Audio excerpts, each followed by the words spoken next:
शांत, प्रेरक संगीत। ये है सांची का महान स्तूप।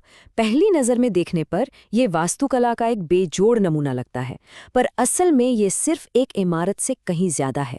ये एक पूरे युग के विश्वासों और उनकी सोच का जीता जागता प्रतीक है। तो आखिर इस जगह की कहानी क्या है? और एक बात और, ये इतिहास में लगभग गुम ही हो गया था, तो आखिर कैसे ये एक खोया हुआ खजाना बनने से बच गया?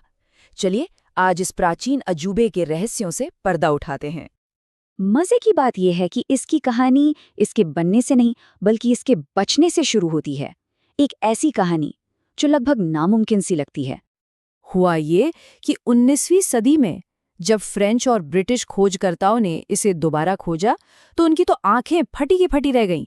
वो इसके शानदार नक्काशीदार दरवाजों से इतने इम्प्रेस हुए कि वो उन्हें अपने देश के म्यूजियम में ले जाना चाहते थे।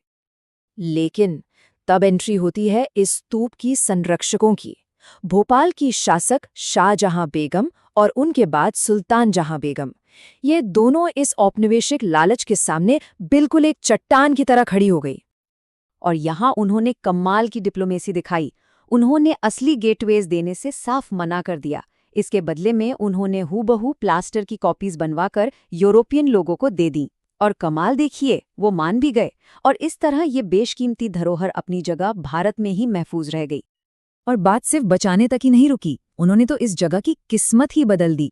इसके रख रखाव के लिए पैसा दिया, एक म्यूजियम बनवाया, गेस्ट हाउस बनवाया, और तो और जॉन मार्शल जैसे स्कॉलर्स को भी सपोर्ट किया। उन्हीं की किताबों की वजह से आज दुनिया सांची के बारे में इतना कुछ जानती है। तो सवाल फिर वही है कि आखिर ये स्मारक इतना जरूरी क्यों था? क्यों इसके लिए इतनी मेहनत की गई? इसका जवाब इसके बनने के दौर में छिपा है। तो चलिए थोड़ा टाइम पीछे चलते हैं। हम बात कर रहे हैं फर्स्ट मिलेनियम BCE की। ये एक ऐसा टाइम था जब पूरी दुनिया में एक जबरदस्त इंटेलेक्चुअल और स्पिरिचुअल जागृति आ रही थी। और ये हलचल सिर्फ भारत में नहीं थी। सोचिए, ईरान में ज़रथुष्ट्र, चीन में कन्फ्यूशियस, ग्रीस में सुकरात और प्लेटो, मतलब पूरी दुनिया में लोग जिंदगी के बड़े बड़े सवालों से जूझ रहे थे। और ठीक इसी माहौल में भारत में महावीर और बुद्ध जैसे थिंकर्स सामने आए। देखिए, उस वक्त तक भारत में वैदिक परंपरा थी, जहां बड़े बड़े यज्ञ होते थे, अच्छी सेहत, बेटे, धन दौलत के लिए। लेकिन अब माहौल बदल रहा था। हवा में नए सवाल थे। जिंदगी का मकसद क्या है? मरने के बाद क्या होता है? ये कर्म, ये पुनर्जन्म, ये सब क्या है? और इन्हीं सवालों से एक ऐसा जबरदस्त इंटेलेक्चुअल माहौल बना जहां दर्जनों नई फिलॉसफीज एक दूसरे से होड़ कर रही थी अपने फॉलोअर्स बनाने के लिए। एक तस्वीर बनाते हैं। सोचिए, टीचर्स और थिंकर्स हैं जो एक जगह से दूसरी जगह घूम रहे हैं और पुट्टागार शाला नाम की जगहों पर रुकते हैं।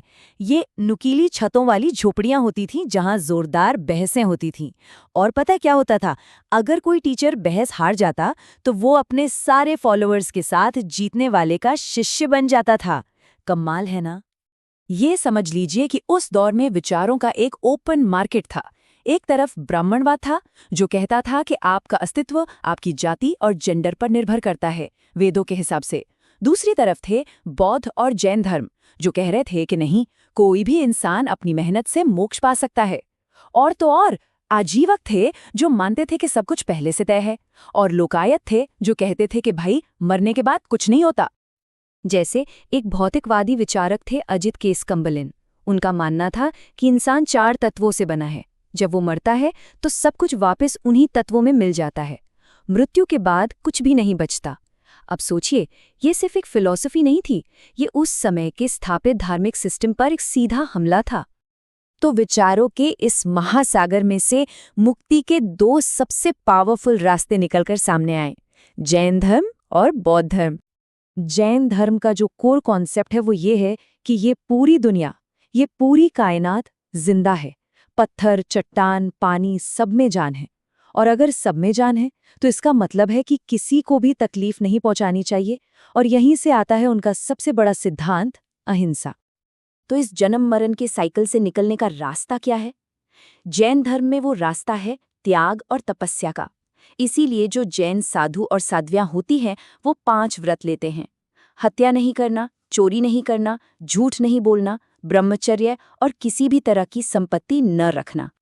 ठीक इसी तरह बुद्ध ने भी यही सिखाया कि हर इंसान खुद के प्रयासों से अपने दुखों का अंत करके ज्ञान हासिल कर सकता है।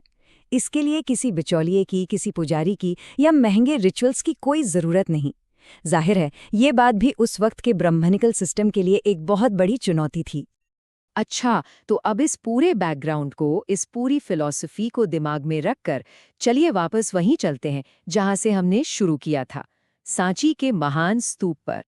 अब जब हम इस स्तूप को देखते हैं तो ये सिर्फ एक पुरानी इमारत नहीं लगती, ये उस पूरी इंटेलेक्चुअल क्रांति का, उस फिलोसॉफिकल रेवोल्यूशन का एक फिजिकल फॉर्म है जिसके बारे में हम अभी बात कर रहे थे। ये स्तूप उन क्रांतिकारी विचारों का एक स्मारक है, एक सबूत। ये इस बात का सबूत है कि कैसे मुक्ति की खोज और यूनिवर्स को समझने की एक नई कोशिश ने जन्म लिया। ये पत्थर में लिखी हुई उस दौर की कहानी है। एक स्मारक एक कहानी को पत्थरों में तो हमेशा के लिए कैद कर सकता है, लेकिन सवाल ये है कि हम उन विचारों को कैसे जिंदा रखें जिन्होंने उस स्मारक को असल में मायने दिए। ये एक सवाल है जो सोचने पर मजबूर करता है।